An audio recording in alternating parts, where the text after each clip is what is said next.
Welcome to the What's Up Solar Podcast, where we talk to everybody in the community of PV, solar, renewables, or related things. That is extending out. That universe is getting bigger and bigger and bigger and bigger.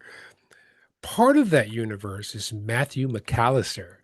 He's the CEO of SolarAPP. That's solar, capital A, capital P, and then the word foundation. SolarAPP empowers communities to swiftly adopt clean energy technologies, helping build a sustainable future for everyone. You hear what I said? Everyone.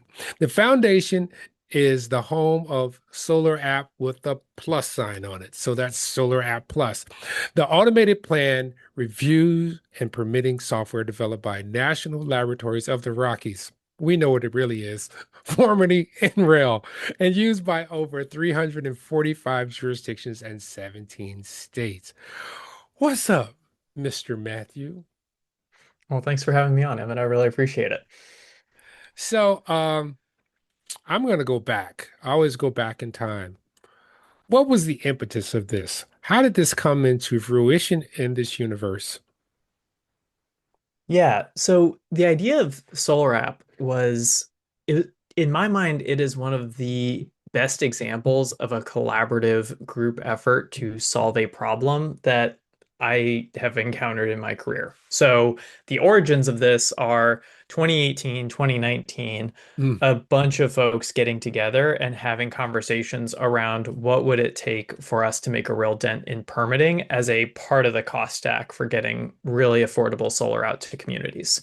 And I think it was no surprise to anyone that like permitting was one of these major cost centers. I think the surprise in the conversations that took place over the course of those years was how much alignment there actually was between all the different stakeholders to take a swing at the problem. And so there's a lot of folks that get credit for the original idea of SolarAPP, ranging from Birchie on the open solar side, who was a real instigator for this stuff, to National Renewable Energy Lab, when it had that name out of Golden, Colorado, really being the yeah. home base for this stuff. But there was a wide range of folks that were involved in this. There's folks from Mosaic who were involved, Sunrun, Tesla, Rocky Mountain Institute. So the reason I say it's like one of the most successful group projects is because of how many stakeholders all Mm, rallied around an idea and started collaborating together. Um, on our website, we have a lot of their logos still giving, kind of paying homage to how many organizations helped out, but it's like 20, 30 organizations. And the federal lab system became the home base. And the hypothesis that everyone was testing was, can software make permitting easier, safer, faster, more consistent? And the I think a lot of people, if they already know about SolarAPP, they think of us as solving this main problem, which is speed. How do you get a mm. permit faster? And how do you reduce costs that way? That is true. That is definitely part of the value proposition. But I would say the part that actually drives costs down is the fractured nature of our permitting landscape. So the That fact that makes we have sense.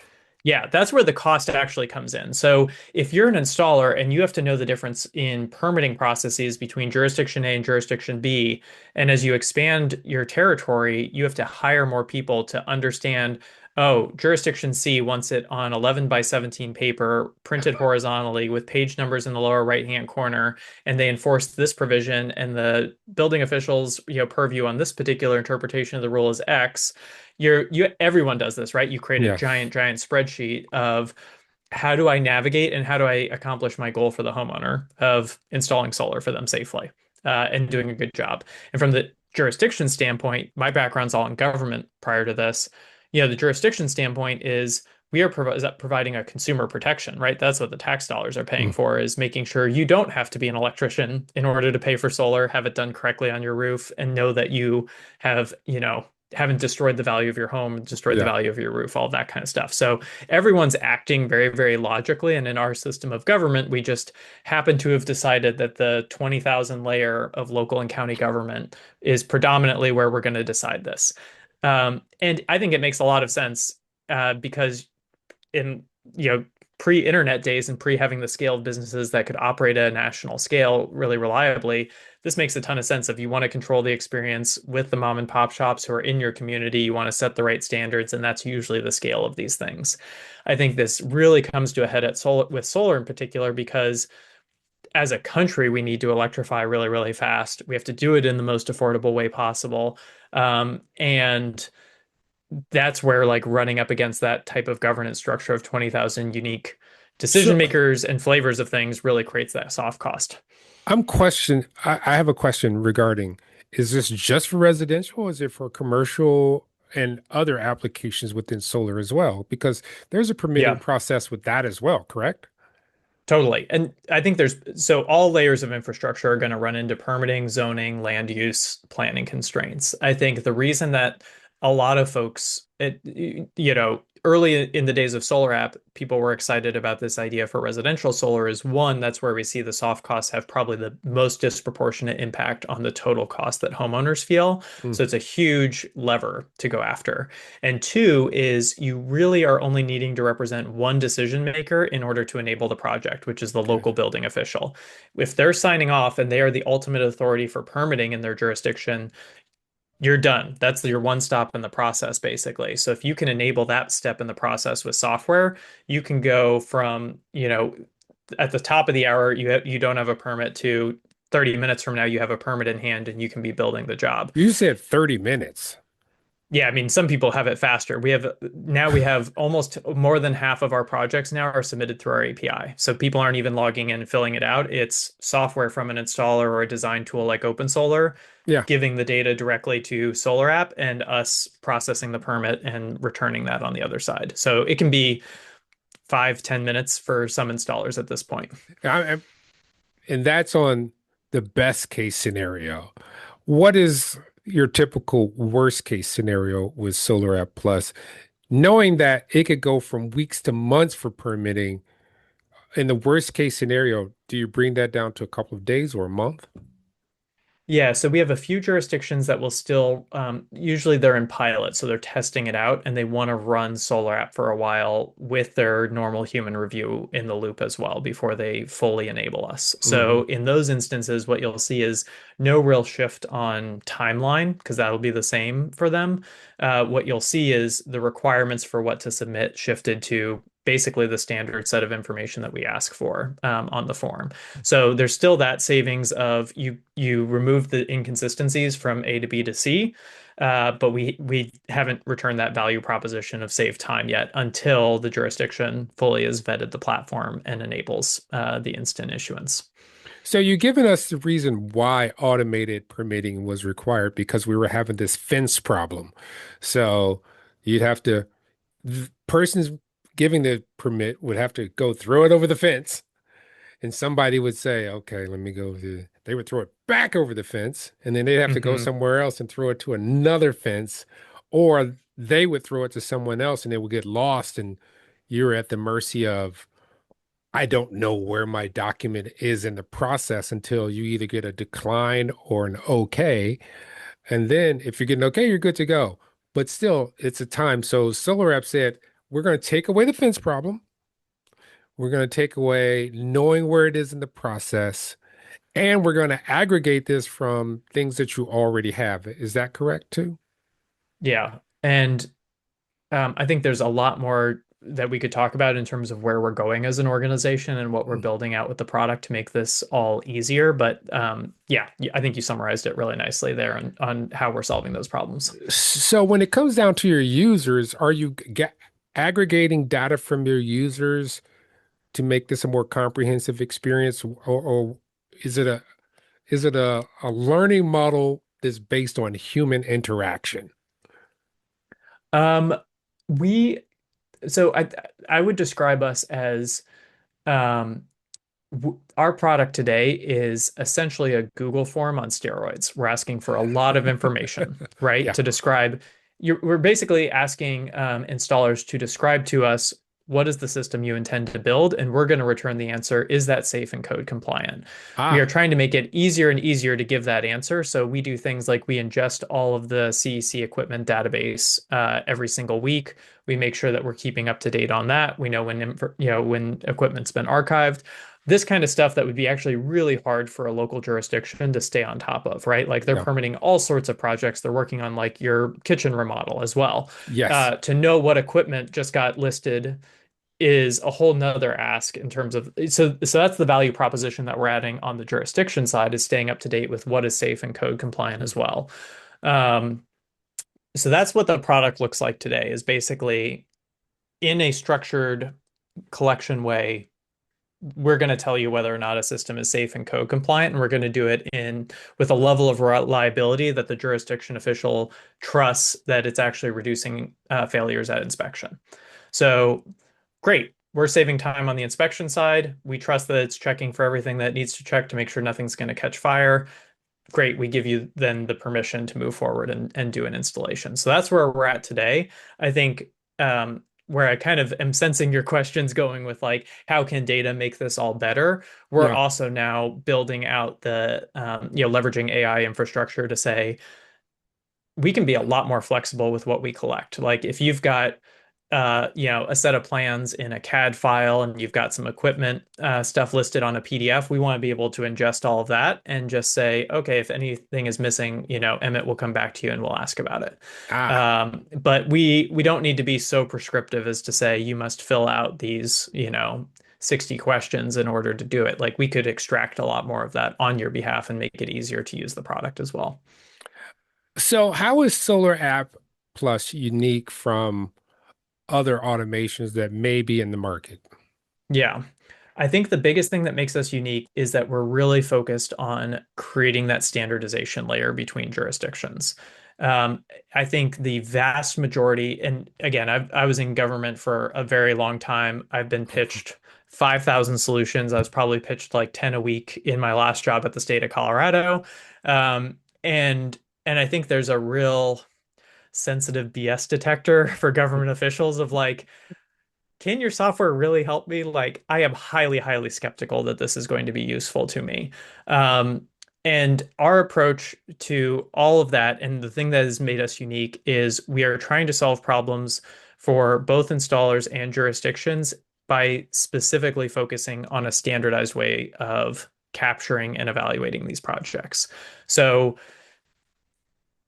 I think the easiest approach, if you're in the business of selling to government, the easiest pitch that I could make to you right now is, Emmitt, whatever process you have right now in your jurisdiction, we will follow that. We will do whatever it is that you want us to do. You write a list of requirements that says we have to do 3 jumping jacks before every meeting. We will write that into the software for you, no problem whatsoever. And that's a relatively easy pitch to go around and do and say like we will digitize your permitting process and that will make it better. But the problem is if your jurisdiction still requires 3 jumping jacks to get a permit and the jurisdiction B requires 5 push-ups, I don't know where I'm going with this analogy, but yeah, roll with me here. Like we've done is digitize the fractured nature of the 20,000 jurisdiction problem. That didn't Yeah. actually help anyone. So now you can do it online. That's great. You don't have to drive to the counter. You don't have to do the truck roll. Sure, there's some savings there. But the actual fundamental problem is, are we getting buy-in to interpret codes and standards in a uniform way that allows projects that work in jurisdiction A to also work in jurisdiction B? So that's what's fundamentally different about SolarAPP is we are not building customized software. We're not saying to, what do you want in this software? We already have a solution that's going to be uniformly judging projects across the Gotcha. country. And that makes our sales pitch a little bit harder, I will admit. But for some jurisdictions, a lot of our partners across the 350 that we work with right now, they actually see a huge benefit to that because they want the installers that they have in their community to be at that same quality bar. And so if we're setting the bar really high and it's the standard for everybody, then all the work that's being done in their communities is safe as well. And that's ultimately what they care about on the government side. So Solar App Plus can reduce costs upwards to $4,000 per permitting. I like to call it permitting season because it takes a little bit of time to do it. What are these total costs usually running in the ballpark? to save $4,000. Yeah, so there's a few estimates that go into all of this stuff. Like you've got the permitting fees themselves, of course, and I think a lot of people, when they're thinking about the cost of permitting, they stop at thinking about the permitting fees. Right.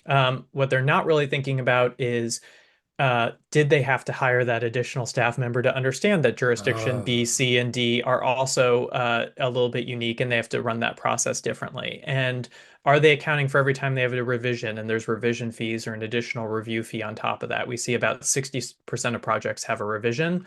We don't charge for those. oh, We only charge on the fourth revision. So if you've gotten to the point of a fourth revision, okay, that's fine. Like we'll talk about it then, but we see a lot of back and forth, and this is pretty normal. Like we also see this in the field at the job site at that point of inspection. Like you had to make a last minute change. It's still code compliant. That counts as a revision. We can handle that live within, 5 minutes on the job site as a revision to the project. So there's a bunch of this stuff that is, captured in the cost of a truck roll, is captured in a failed inspection, and you have to go back because the permit didn't match how things were built in the field. All of that stuff adds to the cost there and is a huge amount of what I think folks end up bucketing as their overhead or their margin for admin stuff, but we're cutting into all of that. I would say the other things that permitting really touches on is we see about 3% of customers drop per week of delays on a project. That's the stats that we've seen out of NREL. So if you go from an 8-week permitting cycle to a same-day permitting cycle, you oh, just that's a saved big. 8 weeks of those delays. Yeah, 3% compounding dropped customers that you would have to remarket to. And there's also, of course, like the warehousing costs, the idle crew time. If financing costs have kicked in and you're paying interest on anything for a financing vehicle. So everything kind of like there's feedback loops, of course, right, between all these cost centers. And I think permitting is just one of those vicious ones where because the fee amount is a relatively small percentage of the total project, in some jurisdictions it's pretty expensive, but it's all the wraparound stuff that you have to do as a small business to facilitate that we're looking at when we're estimating these cost impacts. So this is not just for solar. You also have permitting for electric vehicle supply equipment or EVSE. SE. Are you seeing an uptick in that as well? Because, we've had some changes in the last year, Mhm. but some things don't, just because we've had changes, there are projects that were in the works way prior to that that are just coming to fruition. So are you seeing an uptick in the EVSE market as well? We are, and we're building a permitting solution for that right now as we speak. So that'll be coming out soon. Um, I think with all of these, as we expand our permit categories and take on more work for jurisdictions, the thing that we're really sensitive to is we don't want to accidentally, because we can't, can make something digital, make it accidentally harder than it was otherwise to get a permit. So there's a lot of jurisdictions where EV permitting is not a painful process, and we don't want to accidentally make it painful. We want to make it really, really streamlined and easy to do. But I think it faces a lot of similar dynamics to solar in that because the equipment changes and in some communities the adoption and penetration of EVs hasn't been very high, it's just really new for the Yeah. reviewers in the jurisdiction. And the cities are like, how do I think about this? How do I learn about this? And you'll know this better than me. I'm sure like a lot of learning occurs on site. And It as does. equipment's being introduced and new technologies being introduced, everyone's kind of figuring it out and asking each other, how do we evaluate this? And I haven't seen this piece of equipment before. How do I think about it? And we want to be a resource for, the jurisdictions in which we operate. So that way that doesn't feel scary or, risky in any way. Does this transplant into other permitting factions as well? Because I'm thinking about when it comes to construction, there's a permit for something, whether it's HVAC, whether it's electrical, what it could be just pouring concrete. Are you adaptable to that, or are you just solely focused on the renewable space? We're open and looking at how can we, serve a wide set of demands for jurisdictions. And I think, Emmett, have you come across the book Abundance by Ezra Klein? No, but it's on my radar now. Okay, it's a good one. I really appreciate a lot of what he put in that book with Derek Thompson, where whether you look at housing or energy or transportation or any of these areas where it seems like we as society have a hard time building what we need to build, they do a really good job in this book of peeling back, like, why is that the case? Like, why have we made it hard for ourselves to Yeah. build what we think we need to build? And it really comes down to like, we have layered on rules over time without ever kind of excavating it or taking any away. So, like, to get anything approved nowadays, you end up with kind of this layer cake of approvals that have to happen, which means you're always extending timelines. And I think it's coming from this place of we want consumers to be protected, we want these investments to be good, but we've accidentally increased the cost of all of those because of all the extra layers of review and making sure that things um, are done well. So anyway, I think there's a lot around that whole abundance mindset and framing that is informing my thinking on permitting is one of those linchpins for why things cost so much. And it's also like the linchpin along with inspections for how we provide consumer protections. Mm. And so if we can streamline and make those a lot easier to navigate and faster to navigate, we can bring down some of those costs as well and make it easier to build more housing, build more transportation, build more clean energy. As a nonprofit focused on serving, the public sector, our mission is really aligned around how do we accelerate the clean energy transition and home electrification and home efficiency. So I think that'll be our focus for a long time, and there's a huge amount of work to go there. But we're also always eager to partner with others who, can expand broader. But I think heat pumps, energy efficient Yeah. HVACs, water heaters, all that stuff is on the table because like we have to tackle that work. Yeah, because they have solar heat pumps now. Right. I mean, it's getting to the point where you don't need gas in some, except for like some climates. I'm in the middle of the country, right underneath Lake Michigan. It gets gray and dark unless you have a lot of land where you can put a lot of solar and be able to regulate it for the season. You need gas. But in some other places, it's the electrification of America, re-electrification of America. But hmm let's say you get to the point where the majority of the cities and installers are using Solar App Plus. Then what? Then what is in like, did we solve it? Are we done? Like, Yeah, do we yeah. all, Are you done? What do you do? Just make it better, or you sit down and say, oh, what there's do so we much work. need? Yeah, there's so much to do. So, obviously we're really focused on permitting as a linchpin for the cost, but it's Mm. not the full picture. And I think a lot of your listeners, if they're adding comments afterwards, I'm guessing some of the areas of comments that would come up right away are like, why aren't you talking about inspections more? And why aren't you talking about interconnection more? And I would say that those are two very fair things to point out as Yeah. huge additional cost centers in the process. So, one of the things that we are working to build right now is a virtual inspection tool. And that would pair with our permitting side. It could be standalone. But I think with all of the technologies that we're seeing AI enable right now, the ability to analyze with machine vision photos, videos directly from a job site, compare it to as planned, rerun analysis for code compliance right there in the field. All that stuff is very, very doable at this stage.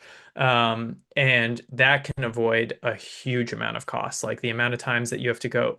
There's some jurisdictions we work with where, as the installer, you have to be on site for the city, you have to be on site for the fire department, Ooh, you have to be on site for the utility and when you they never come for know their when. inspections.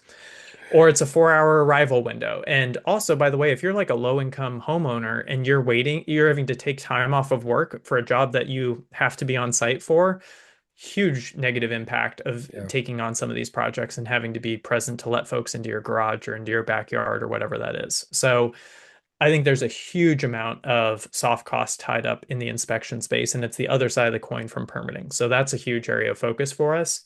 And then at some point, I would really love to dive into the utility interconnect side and see how can all the data we collect on the permitting end help utilities to evaluate these projects and get them connected to the grid faster as well. that's awesome. So, where can people find out more information about your wonderful offerings of Solar App Plus?